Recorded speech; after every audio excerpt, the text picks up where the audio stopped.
مقاصدنا واغفر لنا ما مضى يا واسع الكرم يا رب.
وبالسند المتصل إلى الإمام المؤلف رحمه الله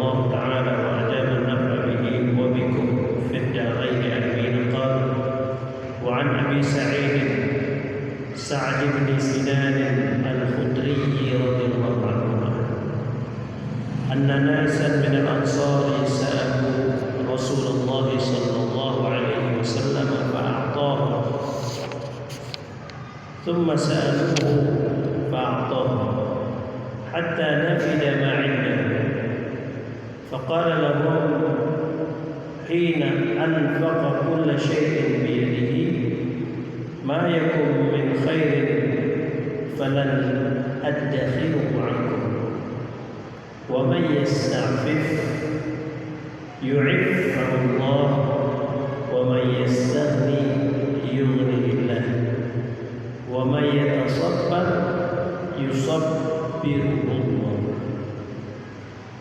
وما أعطي أحد عطاء خيرا وأوسع من الصبر متفق عليه. Hadirin sekalian, hadis ini mengisyaratkan kepada kita bahwa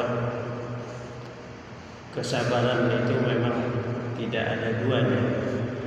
Bahkan di dalam hidup ini, kalau orang punya sabar, dia akan lebih mendapatkan keberhasilan dari apa yang dia cita-citakan dan dia inginkan. Karena dalam hidup ini hanya ada dua macam yang menyertai kita. Yang pertama, kecocokan dengan harapan kita, kesenangan, kesehatan, kelapangan, dan itu harus kita syukuri. Dan pasangannya adalah sesuatu yang tidak sesuai dengan harapan, kegagalan, sakit, keterbatasan, dan sebangsanya yang wajib kita sabari. Kalau keduanya itu kita berhasil menguasainya, maka berbahagialah kita. Bahkan kesabaran itu adalah sesuatu yang paling menentukan. Karena apa? Karena Allah Subhanahu wa taala mengatakan bahwa sedikit orang yang bersyukur, tetapi Allah akan membalasi orang yang bersabar tanpa batas. Bahkan kebersamaan Allah Subhanahu wa taala hanya pada orang-orang yang bersabar. Innama yuwaffas sabiruna ajrahum bighairi hisab. Innallaha ma'as sabirin. Dan Rasul katakan kalau orang dua-duanya biar lulus, dia pandai mengelola sikapnya pada bagian-bagian yang perlu disyukuri dan benar sikapnya pada bagian-bagian yang harus disabari, maka semuanya menjadi kebaikan. Kata Rasul, ajaban li amril mu'min, innal amra kullahu lahu khairun idza asabathu sarra'u syakara wa idza asabathu dharra'u sabara fakana khairan atau kama qala Rasulullah sallallahu alaihi wasallam. Hadirin sekalian, pada hadis yang barusan kita baca, Rasulullah sallallahu alaihi wasallam juga mengatakan bahwa kesabaran itu tidak ada bandingnya, tidak ada duanya. Ini pada satu kejadian yang disampaikan oleh Abi Sa'id bin Sinan al-Khudri radhiyallahu anhu.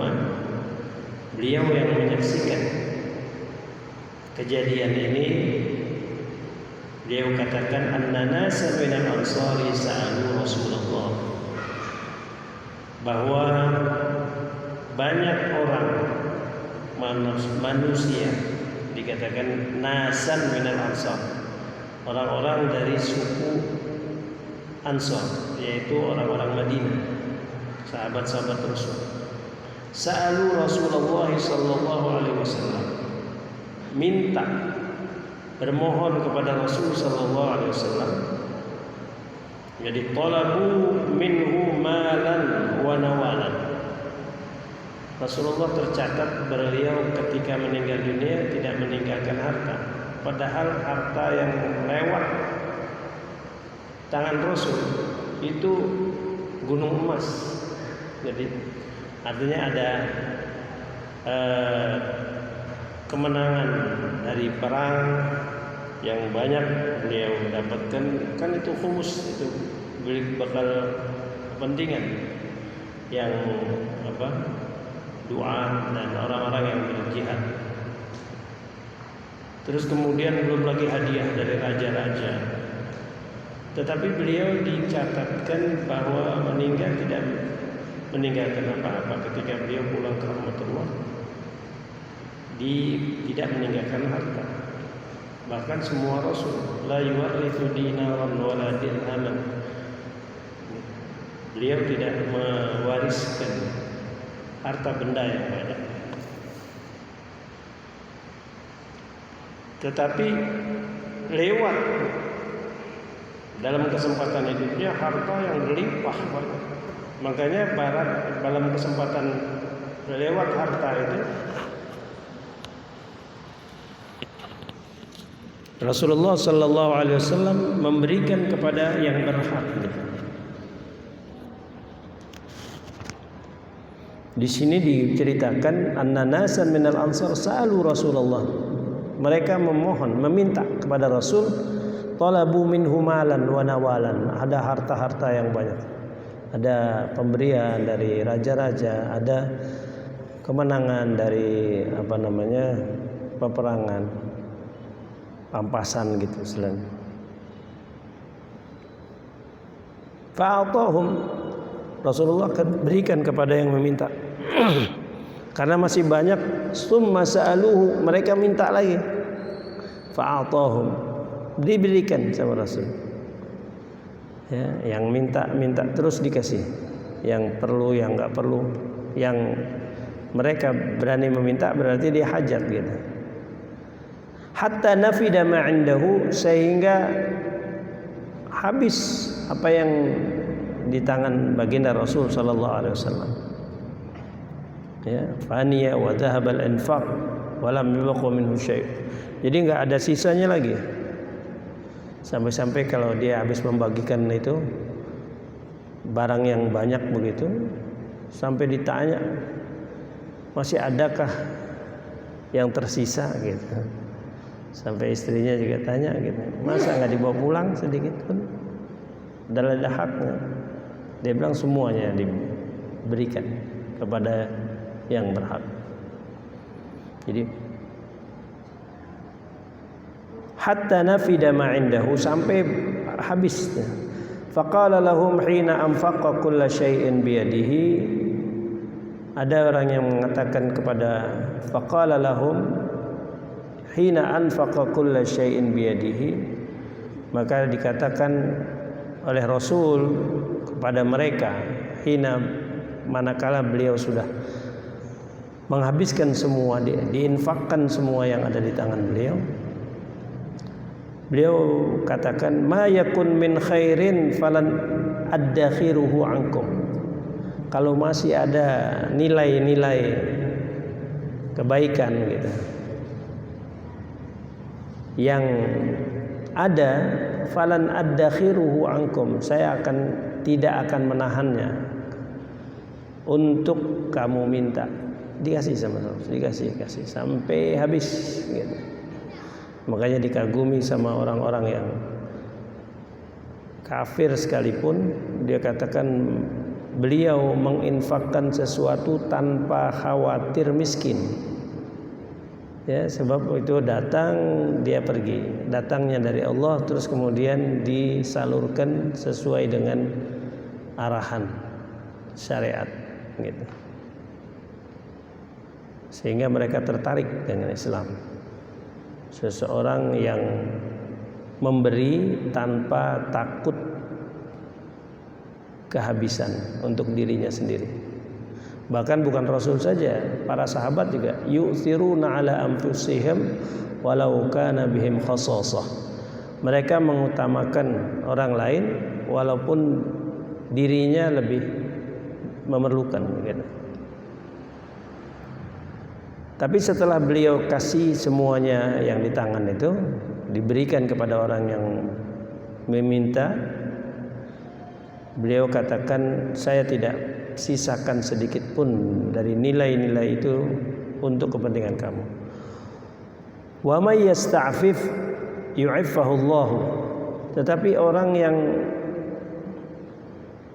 menjaga kehormatan diri, tidak mau meminta, itu afif namanya. Yasta'fif, yang mencari harga diri, yang menjaga harga dirinya, yang menjaga kehormatan dirinya, yu'iffahullahu, maka Allah akan muliakan dia. Dia akan dibebaskan dari meminta kepada orang lain. Gitu. Wa may yastaghni yughnihillahu.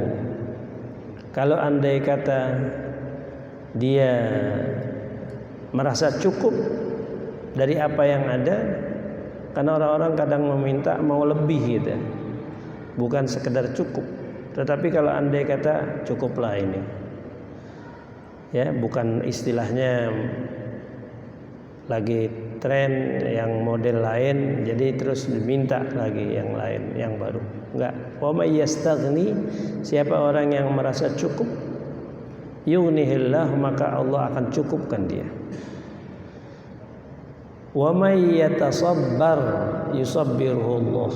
Tetapi orang yang bersabar, dia butuh tapi dia tekan dirinya, dia bersabar, ya, untuk menyelesaikan hajatnya dengan usahanya sendiri, walaupun harus berletih-letih. Kan yang namanya sabar bukan lari dari permasalahan, menunggu masalah itu berubah sendiri, nggak bisa. Innallaha la yughayyiru ma biqaumin hatta yughayyiru ma bi anfusihim.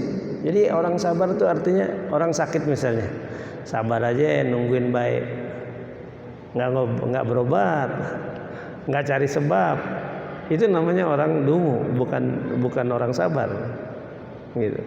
Tapi orang sabar, bagaimana dia menyelesaikan masalahnya walaupun sulit, walaupun letih, gitu. Kalau cari jalan pintasnya kan, udah minta aja, udah minjem aja, gitu. Minta aja, apalagi di hadapan kita banyak orang-orang yang berlebih, udah minta aja, nggak usah usaha capek-capek, gitu. Itu nggak sabar namanya. Kalau sabar, dia yang usaha dengan usaha yang maksimal, terus dia memohon kepada Allah. Dia tidak mau sampai orang tuh merasa terbebani, terus kemudian diajak ikut capek, gitu. Dia nggak mau itu. Itu orang yang sabar namanya. Waman yatasabbar, siapa orang yang bersikap seperti itu, menempat dirinya sendiri untuk menyelesaikan masalahnya, yusabbiruhullah, maka Allah akan berikan dia kesabaran dan akan diberikan keberhasilan. Seorang orang yang keenakan, gitu, kebiasaan enak, gitu maksudnya. Udah dah pakai capek-capek, orang harus dagang, orang harus kerja, orang harus udah orang banyak kok, biar pakai aja yang ada misalnya. Nanti keenakan, yang ada itu kan bakalan habis. Nah kalau udah habis, lo ngapain? Udah kebiasaan ngapain? Jadi agak sulit, gitu. Tetapi kalau dia berusaha, walaupun sulit awalnya, memang nggak ada yang mudah pada awalnya pekerjaan itu. Dia bilang la sa'bata fil hayati illa al khatwatal ula idza khattaha al mar'u hana alaihi ma ba'dahu. Nggak ada kesulitan yang harus dilewati. La sa'bata fil hayati, dalam kehidupan ini. Jadi semuanya harus diselesaikan. Idza khattahal mar'u, kalau andai kata kesulitan itu dijajaki terus kemudian dimulai untuk disisihkan, walaupun nggak selesai sehari, Apalagi kalau pohon besar kita harus tebang, mana bisa selesai sehari. Matain lidi satu bisa, tapi motong pohon nggak bisa. Sabarin, hujan panas kerjain aja, nanti hilang tuh, tumbang pohon yang besar juga. Jadi idza khattahal mar'u, kalau andai kata memang dijajaki dan dimulai, dilangkahi, hana alaihi ma ba'dahu, maka akan mudah setelah itu. Orang biasa dengan menyelesaikan masalah-masalah ringan aja sama dia. Ya. Wa takburu fi 'aini shaghiri sigharuha wa tasghuru fi 'ainil kabiri kibaruha. Gitu.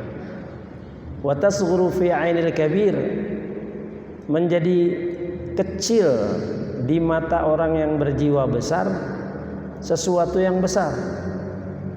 Betul nggak? Orang-orang bilang wah nggak bisa. Tapi kalau dia tekadnya kuat, selesai. Jadi watasghuru fi 'ainil kabir kibaruha. Urusan besar, apalagi urusan kecil. Urusan besar bisa selesai kalau orang berjiwa besar. Jiwa besar adanya di orang-orang yang sabar, yang tahan banting, yang siap untuk menerima panas dan dingin, gitu.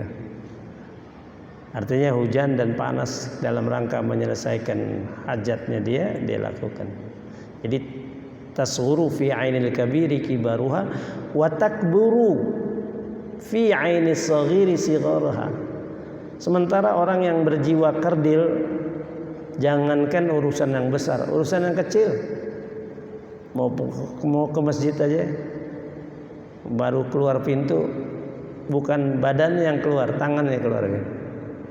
Cuman dikit dong, gerimis dikit, gerimis deh, masuk lagi. Tapi ke orang yang jiwa besar, lihat hujan, ada payung, ada tampah, kalau zaman dulu ada daun pisang, udah jalan, bisa sampai. Jangankan gerimis, hujan besar sampai ke masjid. Tapi kalau orang yang memang nggak niat, orang mendung aja takut pulang kehujanan, bukan siap dengan payung, dari kehujanan. Itu namanya nggak sabar. Ya, innama yuwaffas sabirun ajrahum bighairi hisab. Makanya sabar itu luar biasa.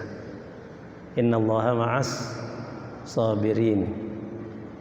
Ya, Allah Subhanahu wa taala bersama orang-orang yang sabar dan orang yang syukur. Wa qalilun min ibadiyasy syakur. Jadi Rasulullah katakan, saya kasih semua.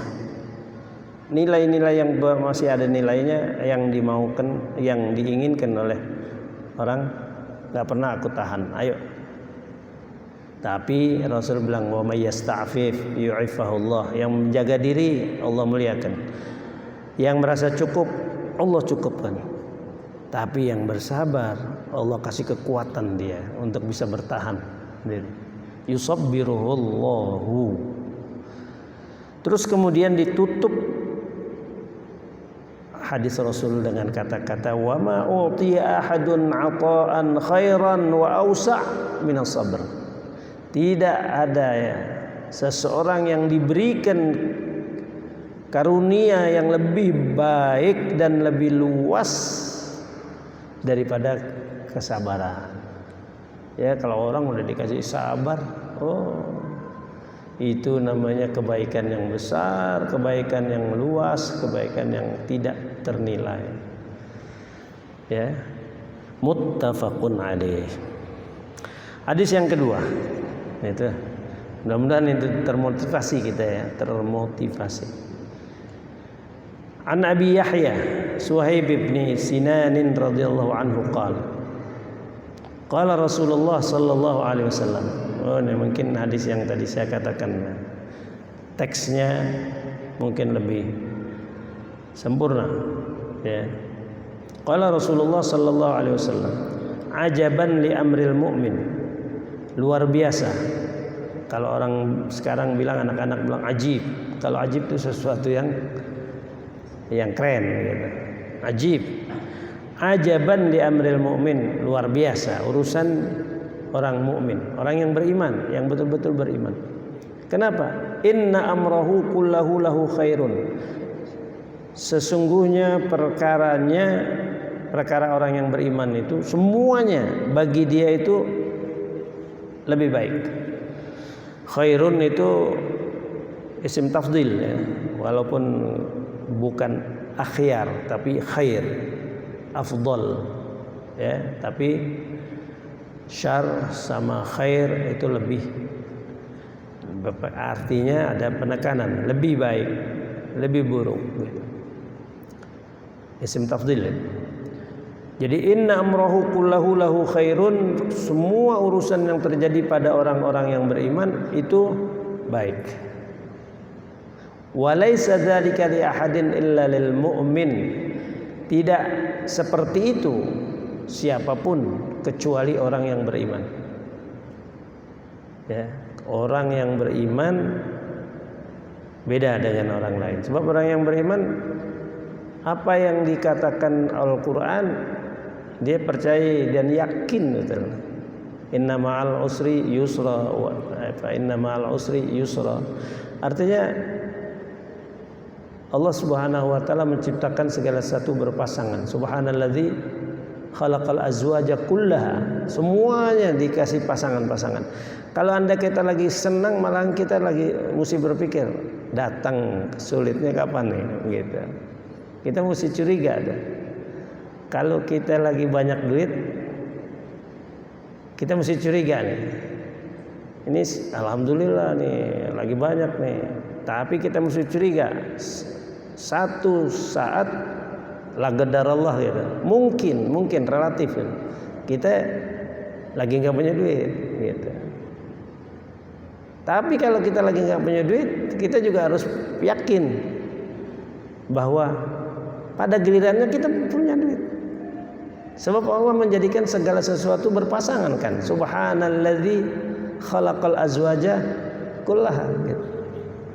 Jadi waktu kita sehat juga kita pikir, waduh, kalau kita sakit. Jadi kita ada semacam mawas diri, siap untuk menerima pasangannya gitu. Kalau kita lagi sehat, hati-hati ya, abang-abang sehat, bisa sakit. Kalau sakit juga jangan frustasi. Pada saatnya kita sehat. Kecuali sakit yang membawa kematian itu udah habis namanya, selesai. Rasul ada hadisnya di sini nanti setelah ini. Itu Rasul menyatakan kepada putrinya Fatimah, ya, laisa ala abiki karbun ba'dal yaum katanya. Artinya kalau saya sakit, bahkan menderita sakit, Rasulullah tuh waktu sakaratul maut kan dia rasakan sesuatu yang pedih. Ya, bukan berarti Allah murka, tapi Allah ingin berikan pangkat yang lebih lagi. Kita ini di dunia nih, masya Allah, sesuatu yang kecil yang kita korbankan, balasannya kan luar biasa. Mendingan kita korban di sini, di sana dibalas. Kalau andai kita katakanlah bayar 1 juta dikasih 1 triliun, bayangkan, nggak ada bandingnya kan. Orang kalau andai percaya akan balasan itu, nggak sulit dia keluarkan 1 juta. Kenapa? 1 triliun, nggak ada bandingnya 1 juta maksudnya. Yang bilang siapa? Al-Quran. Man amila salihan min dzakarin aw unsa wa huwa mu'minun falanuhyiyannahu hayatan thayyibatan wa lanajziyannahum ajrahum bi ahsani ma kanu ya'malun. Akan kami balasi dia nanti di akhirat balasan yang jauh lebih baik daripada usaha dan amal yang dia lakukan di dunia gitu. Itu kalau orang yang beriman pada Al-Quran dengan sepenuh hati, dia nggak akan risau. Apa yang dia keluarkan, dia yakin kok. Dia yakin, nggak ragu-ragu. Allah akan berikan balasan. Makanya ketika dirasakan satu kepedihan oleh Rasul menjelang wafatnya beliau, itu bukan berarti Allah nggak sayang sama kekasihnya, tetapi Allah ingin ambil dikit dari sini dikasih di sini yang lebih besar. Beliau katakan kepada putri tersayangnya itu, laisa ala abiki karbun ba'dal yaum. Bapakmu tidak akan, ayahmu tidak akan mendapatkan kesulitan apapun setelah ini. Ya mau orang, jangankan Rasul, orang-orang soleh aja waktu mau meninggal itu dikasih kesenangan luar biasa. Surga dihadirkan depan mata. Yang bicara siapa? Al-Quran. Ya, Al-Quran bilang innalladzina qalu rabbunallah tsumma istaqamu tatanazzalu alaihimul malaikatu alla takhafu wa la tahzanu wa abshiru bil jannati allati kuntum tu'adun. Itu divisualisasikan surga dengan kenikmatannya oleh Allah Subhanahu wa taala. Makanya orang-orang soleh itu wajahnya semeringah, bahagia saat dia meninggal dunia, walaupun sakitnya lama. Kelihatannya mukanya basah, senang, ibarat